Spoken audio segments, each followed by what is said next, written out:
Let's say I have rocks in my hands, and I'm very attached to these rocks, and I don't want to let them go. And there's something valuable that could be put in my hands, and these rocks are not valuable, but I refuse to let them go. What's going on here? That's what we're like. So let's talk about the rocks in our hands. And we're going to find out what those rocks are.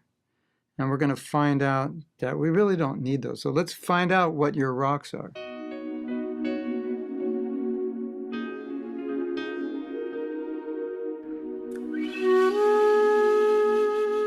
The title of this video is Drop the Rocks. So when we drop the rocks, our hands are empty. Sorry I don't have any rocks to drop to make it dramatic, but you get the idea. So Krishna says surrender. And when we hear the word surrender, we think, I have to give up something that I'm not going to be able to live without. But what Krishna is really asking you to give up are the things which are blocking you from the relationship you have with him. Things which are not good for you. That's all. And Krishna is saying, if you will just drop the rocks, then I can put in all these jewels in your hand, jewels of bhakti.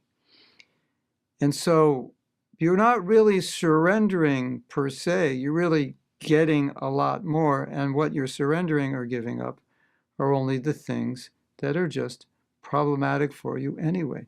So it is weird, we all know this, that we have some rocks that are really harmful for us, but somehow or other, we're keeping them, we're taking care of them. Doesn't make sense. So what I want to ask you now is, make a list of your rocks. What are they? What are the rocks that you're holding on to that you don't need? Or what are the rocks that you're holding on to that are actually bad for you? It's an important list. It's necessary to be aware of where the mind traps are.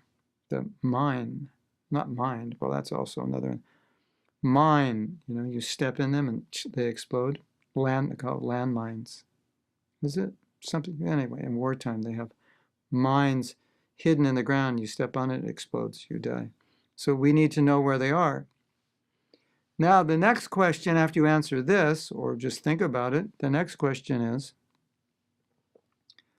what kind of jewels are you going to get if you make that space? What kind of jewels do you think Krishna will bring to your life that are not in your life now? This is really important, because if we see that these rocks are taking up real estate so Krishna can't find space to put the jewels in, and we don't even know what the jewels are, then we're going to hold on to the rocks, because the rocks are all we have. So what jewels will Krishna put in our hand? Think about that. What he could give you if you made space. It's a beautiful exercise. Please do it. I think you will benefit tremendously. Hare Krishna.